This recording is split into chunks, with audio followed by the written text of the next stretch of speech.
Ya, kira Bu Isa apa sih skincare-nya? Boleh kasih tips buat kami yang masih gadis ini, mau biar glowing juga gitu, seperti yang Fira bilang tadi Bu Isa. Ini Boleh depan Bu? ya, ini kalau glowing mah di depan Bu Isa lampu. Ini kalau nggak pakai lampu juga nggak glowing. Tapi memang harus pakai skincare ya. Terus terang Bu Isa, ini bukan endorse ya, dan ini honesty review, honest review. Bu Isa pakai Wardah. Ya, Masya Allah. Iya, ini kalau nggak percaya nih, Bu Isa pas bawa karena kamarnya Bu Isa lagi dipakai, sebentar lagi pakai Mas Jaler, dia mau ujian, ya. Nah ini pakai Wardah tuh kan. Nah, tuh lihat gimana sih? Iya kayak itu ya, kayak influencer gitu ya. YouTubers gitu ya Bu. Nah ini Wardah, tapi yang ini mah untuk Wardah umur Bu Isa yang udah mulai keriput-keriput. Nah itu lihat tuh, ya kan? Mudah-mudahan Wardah lihat di endorse Bu Isa ya. Amin, amin, amin. So, waktu mudanya gimana Bu Isa waktu seumuran Fira? Bu Isa karena kan Bu Isa sekolahnya di kedokteran ya. Anak kedokteran mana sempet ya berskincare ria. Ya, Bu Isa tuh baru skincare itu udah umur tua. Dulu aja waktu anak 1, 2, 3, 4, 5 mana sempet. Sekarang aja udah mulai pas lihat, ya Allah ini sayang banget ya kalau nggak dirawat gitu ya. Dan sekarang produk-produk Indonesia, produk-produk lokal itu jadi sangat luar biasa ya. Ya udah pakai aja. Apalagi di pandemi, udah santai. Iya, tapi waktu masih muda memang dulu kan jarang ada kayak gitu. Jarang sekali. Paling pakai apa ya dulu ya? Kalau nggak salah, Oil of Yulan. Apa itu? Sekarang Olay namanya ya. Yang untuk seven tahun. Seven total effect yang 7. Iya, jadi waktu kuliah ya itu pakai itu karena bisa kuliahnya di Makassar, tempatnya kering. Cuman pakai itu aja sama budak baby udah. Nah, budak baby nggak bisa lepas. Karena kalau kita anak kedokteran, ya Allah, setiap hari ketemunya mayat waktu tingkat 1 di laboratorium anatomi. Dan kan harus pakai masker juga. Ya nggak sempet. Tapi sekali lagi, sahabat-sahabatku, karena sekarang ditemukan skincare yang untuk usia kalian pakailah, paling nggak untuk malam hari ya. Itu sebagai rasa syukur. Sama satu lagi, kalau lihat cermin, ya itu pantang mengeluh. Ya Allah, keriput, itu langsung astagfirullahaladzim. Bisa begitu. Bisa kalau lihat cermin, ya langsung pakai doa bercermin, ya. Kemudian bisa tambahin gitu. Ya Allah, semakin kencang gitu. Amin, itu doanya. Insyaallah. Walaupun tetap kalau ketemu nggak, ini pasti mata nih pasti kelihatan karena ini adalah kulit yang paling tipis dan paling sering ya. Dan kemudian bisa setiap hari harus natap gadget itu kena lampu ya. Nah kalau yang glowing nih lampu nih, ini udah lampu di depan Bu Isa ya, gaya-gaya anak sekarang lah pakai lampu. Masya Allah. Sip, makasih banyak Bu jawabannya. Biar terapkan nanti untuk muslimah semua. Ini ada penting juga ya, untuk merawat diri ya. Di kulit kita kan, jadi pas nanti yang 45 tahun ke atas ya udah mau pramenopause itu. Makanya teman-teman barangkali ada yang 45 ke atas yang mau pramenopause nanti mulai gatel-gatel badannya itu karena kulitnya makin kering. Lotionnya harus pakai ya. Lotionnya pakai.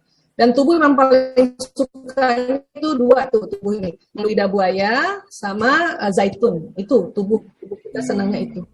Ya, apapun mereknya tapi pokoknya antara yang mengandung lidah buaya atau minyak zaitun.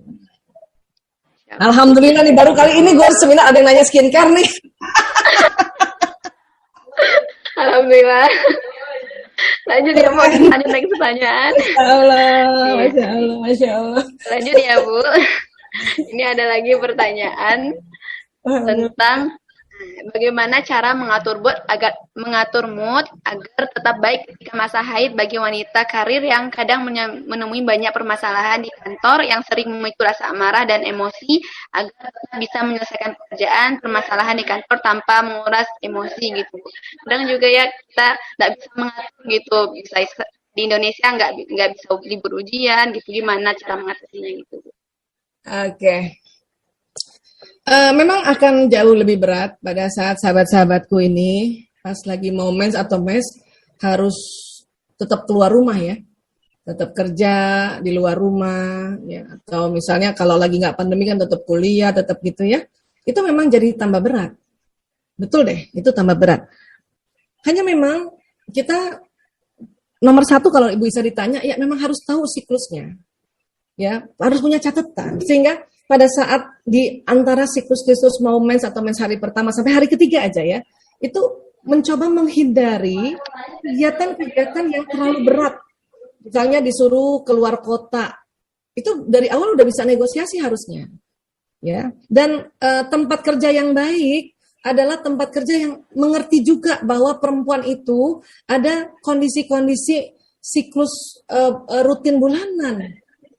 Makanya kalau ada tempat kerja yang menghargai itu, bahkan, tapi itu tadi ya, kita juga nggak boleh licik, nggak boleh apa kalau kita istilahnya sneaky, ya disuruh ke sini, wah saya lagi mens, kan gitu. Memang betul-betul kita berupaya untuk pada saat mengerjakan sesuatu pekerjaan yang berat dalam kondisi prima.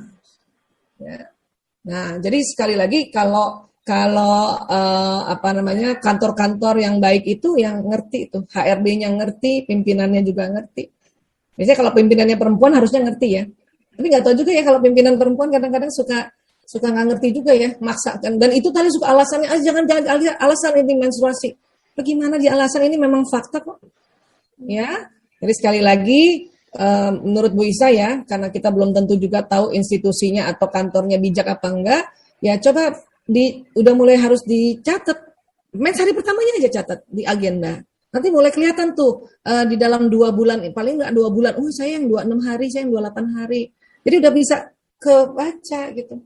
Ya, kebaca dia kurang lebih pas mau mens itu atau yang mens hari pertama sampai hari ketiga sebisanya tidak ke tempat-tempat yang berat. Karena nanti repot lagi, bawa pembalutnya lagi, harus cuci pembalutnya lagi, harus belum lagi nembus lagi, belum lagi sakit lagi tuh.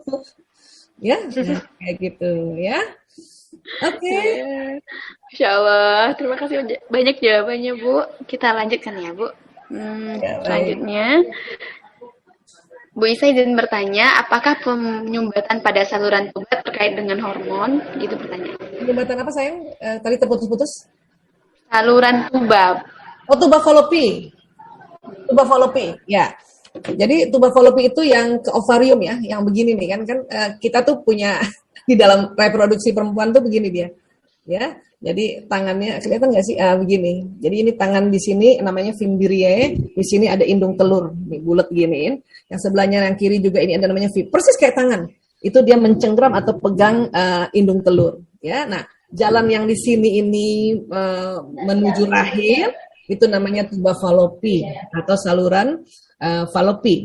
Ya, nah tuba falopi ini ada beberapa kondisi yang sempit. Jalan di sininya sempit sehingga sperma nggak bisa masuk. Jadi nggak ketemu tuh sperma ke telur. Nah biasanya kondisi-kondisi kayak gitu kalau sudah menikah ya itu ditiup supaya salurannya itu dia terbuka jalannya, gitu. Memang harus dilakukan oleh dokter spesialis ya, oleh obsgin. Itu ada caranya sekarang kalau tuba falopi. Makanya kan kelihatan dia tertutupnya atau menyempitnya itu dilihat dari USG-nya. Nah, kalau penyebabnya macam-macam sebetulnya ya, tapi karena itu saluran biasanya karena satu ya gerakan atau posisi biasanya yang kelamaan dia menjepit si tuba falopinya ini ya, atau genetik ibu kita atau nenek kita memang yang tuba falopinya menyempit, ada yang begitu juga. Ya, Bu Isa termasuk yang di awal-awal tuba falopi menyempit dua-duanya kanan kiri, makanya harus dibalon istilahnya, sehingga pada saat nanti hubungan intim suami istri sperma bisa masuk ke situ. Ya, nah tapi itu udah sekarang cara-cara sekarang udah lebih canggih lagi, alhamdulillah. Ya, waktu itu Bu Isa kan hamil menikah 29 tahun yang lalu. Ya. Ya, kalau sekarang caranya udah lebih canggih lagi.